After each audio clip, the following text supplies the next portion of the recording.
tentang hikayat Panji Semirang, dua buah kerajaan dari dua orang kakak beradik. Ratu Daha dan Ratu Kuripan merupakan dua hal jauh berbeda. Ratu Daha, saudara yang tertua, ialah seorang tokoh manusia yang tidak teguh pendiriannya. Setiap kali ia dapat mengubah pendiriannya karena hasutan selirnya, Paduka Liku, ibu Galuh Ajeng, apalagi setelah ibu Cendra Kirana meninggal dunia karena tapai beracun yang diberikan Paduka Liku. Untuk mendinginkan kemarahan raja, Paduka Liku mencairkan guna-guna sehingga kasih raja berpindah kepadanya. Galuh Ajeng dimanjakan. Dalam semua hal ia ingin mendahulukan adiknya Raja Kuripan, merupakan seorang tokoh yang berhati-hati dalam segala tindakannya. Tak putus dari berpikir panjang lebar sebelum ia berbuat sesuatu. Putranya hanya seorang, yaitu Raden Inu Kertapati, yang akan dipertunangkan dengan putri saudaranya, Galuh Cendra Kirana. Saudaranya yang lain adalah satu gegelang. Ia berputar seorang pula, Raden Singa Menteri, yang suka dipuji dan disanjung. Segala-galanya akan diberinya, asal dipuji sebagai seorang yang tampan dan gagah, yang melebihi orang lain. Saudaranya yang seorang lagi ialah Biku Gandasari, seorang perempuan, menyisihkan diri dari keduniawian dan bertapa di Gunung Wilis. Pada suatu seketika, Raden Inu mengirimkan dua buah boneka, sebuah daripada emas yang dibungkus dengan kain biasa, sedang yang lain daripada perak, tetapi dibungkus dengan kain sutra yang mahal harganya.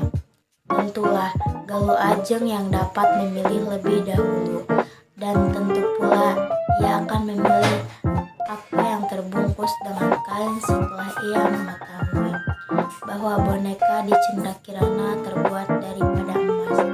Ia merajuk kepada ibu dan ayahnya untuk ditukar, tetapi bagaimanapun juga ayah memaksanya. Namun boneka emas itu tak juga diserahkan oleh Galuh Cendra Kirana. Kemarahan ayahnya timbul sehingga rambut Galuh Cendra Kirana diguntingnya. Sejak itulah ia merasa bahwa hidup di istana, apalagi sudah ternyata bahwa ayahnya merupakan hidup di bara api. Apalagi sudah ternyata bahwa ayahnya telah membencinya. Pada suatu malam, ia melarikan diri dengan ibu tirinya, Seli Raja yang pertama, Mahadewi, bersama-sama dengan dua orang pengiringnya, Ken Bayan dan Ken Sengit. Di daerah antara perjalanan Daha dan Kuripan, ia mendirikan sebuah keraton, sedang namanya diubah dengan Panji Semirang Asmarangkaka. Begitu juga dengan dua pengiringnya, menyamar pula sebagai orang laki-laki dan namanya pun berubah. Ken Bayang dengan kuda perwira, sedangkan Sengit dengan kuda perancang. Kerajaan baru itu makin besar karena keberanian kedua orang pengiring Panji Semirang yang merampas harta benda orang yang lalu di situ. Utusan Raja Kuripan ke Daha dapat pula dikalahkan dengan Raden Inu sendirilah yang datang untuk menuntut balas. Tetapi apa yang terjadi? Untuk menuntut balas, malahan terjadi suatu persahabatan. Dengan demikian, Raden Inu dapat meneruskan perjalanannya ke Daha untuk melangsungkan perkawinannya dengan Galuh Cendra Kirana. Bukan kesenangan dan kegembiraan, tetapi penyesalan dan kekecewaan yang didapati si Daha, karena Galuh Cendra Kirana sudah tak ada di sana. Walaupun demikian, perkawinan itu dilangsungkan juga dengan Galuh Ajeng karena permintaan yang keras dari ibunya, Paduka Liku, kepada Ratu Daha.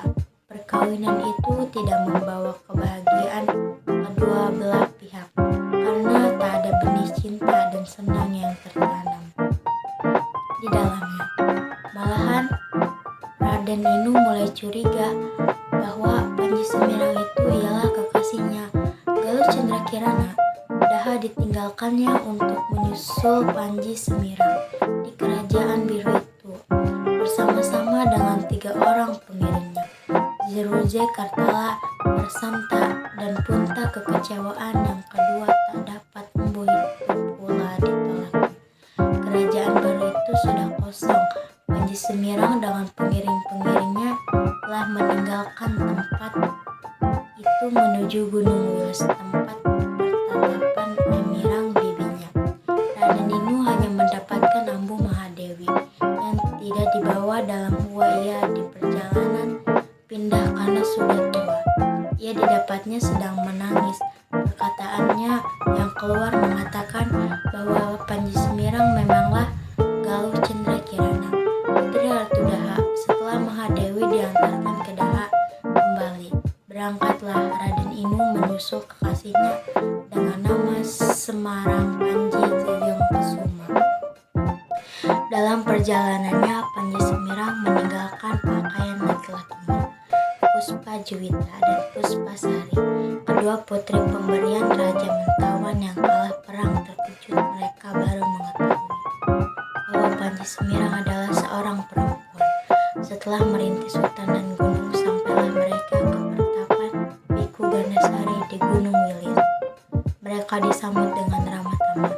Beberapa hari mereka tinggal di pertapa itu. Pada suatu Biku Gandasari di Gunung Wilis, mereka disambut dengan ramah tamah. Beberapa hari mereka tinggal di pertapa itu. Pada suatu hari Biku Gandasari menyampaikan kata kepada kemenakannya. Bahkan setelah Raden Inu melihat wajah Panji, kitanya akan sampai juga kalau ia padahan Semirang. Ia terpesona dan tak kuasa pula itu berangkat meninggalkan pertapaannya dan menyamar sebagai seorang gambuh penari. Panji Semirang dan pengiringnya mengenakan pakaian laki-laki lagi. Galuh Cendrakirana mengubah namanya lagi dengan Gambuh Warga Asmara. Banyak sudah negeri yang didatangi dan di mana-mana Gambuh mendapat sambutan yang hangat. Akhirnya sampailah mereka ke Gageleng, kerajaan pamannya. Di daerah itu mereka mempertunjukkan kegambuhannya. Dalam perjalanannya, Raden Inu atau Panji Jayengkesuma sudah beberapa hari tinggal di kerajaan Gageleng. Raden Inulah yang menambah menggilakan Raden Singamantri yang gila sanjung dan dipuji itu. Banyak pegawai istana yang beruntung karena hadiah Raden Singamantri karena pujian-pujian bahwa ia lebih gagah dan tampan daripada Raden Inu, sepupunya. Dari pengiring-pengiringnya, Raden Inu mendengar bahwa Gambuh Warga Asmara baik sekali bermain. Mereka minta agar Gambuh itu dapat pula bermain di istana. Rupa Gambuh Warga Asmara menerbitkan prasangka lagi pada Raden Inu. Dalam hatinya, ia menyatakan bahwa Gambuh itu Panji Semirang. Namun, beberapa kali dinyatakan Gambuh Warga Asmara tetap menjawab bahwa ia tidak kenal kepada Panji Semirang. Walaupun demikian, tak putus-putus Raden Inu untuk mengamat-amati Gambuh itu. Rahasia itu lama-lama terbuka juga. Tiap-tiap malam sebelum tidur, boneka emas pemberian Raden Inu dahulu selalu ditimang-timang dan dibelai-belai dengan rasa kasih sayang. Pada suatu malam, Raden Inu dapat melihat hal itu dalam intainya. Dengan tiada menanti lagi di peluknya Gambuh itu, yang tiada lain daripada Cendrakirana yang telah lama dikejar-kejar dan dicari-carinya. Perkawinannya dilangsungkan di kerajaan Kurapan. Dalam perkawinan itu diundang juga Ratu Gageleng dan Ratu Daha beserta Paduka Liku dan Galuh Ajeng. Galuh Ajeng menangis pula dangkilnya karena istri Raden Inu Kertapati tiada lain selain Galuh Cendrakirana. akhirnya ia dikawinkan dengan Raden Singamantri, putri Raja Gegala. Yang gila puji itu dan sanjung itu, Paduka Liku sudah tidak menjadi impian dan kekasih Raja Daha lagi karena kekuatan guna-gunanya sudah luntur. Mahadewilah yang dia angkat menjadi permaisuri. Selanjutnya, tampuk pimpinan kerajaan Kuripan dan Daha dikendalikan oleh Raden Inu Kertapati bersama-sama dengan permaisurinya, Galuh Cendrakirana. Nama saya Vika Nursabella, saya akan menjelaskan tentang tema, alur, dan latar. Hikayat ini bertema silsilah Panji Semirang. Alur yang digunakan yaitu alur maju. Latar suasana, bahagia. Terlalu amat berkasih-kasih empat bersaudara.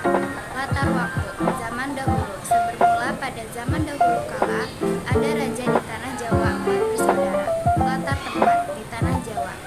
Assalamualaikum warahmatullahi wabarakatuh. Saya di sini akan mempresentasikan tokoh dan sudut pandang.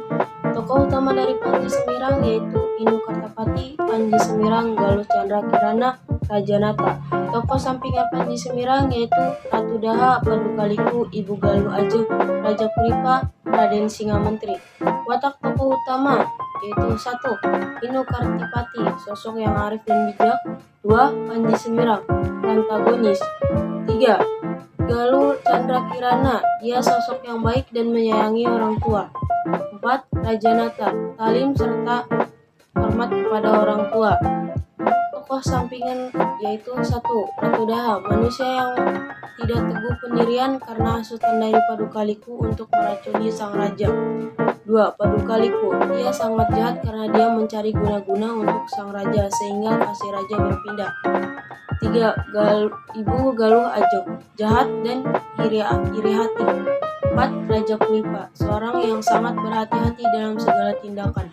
5. Raden Singamantri, jahat dan pantang menyerah. Sudut pandang Panji Semirang yaitu sudut pandang yang digunakan Panji orang ketiga, di mana pengarang berperan sebagai pengamat. Unsur intrinsik gaya bahasa Panji Semirang adalah Melayu kuno. Galuh artinya adalah perak dan dapat juga berarti rata sebagai sebutan putri Raja. Cendera yang artinya adalah bentuk tidak baku dari cendera yang saat ini sudah jarang sekali digunakan. Kirana artinya sinar atau dapat pula berarti molek, cantik, elok. Amanat yang terkandung menyoroti pentingnya sifat baik, lemah lembut, dan perilaku santun serta peringatan agar tidak menjadi individu yang penuh dendam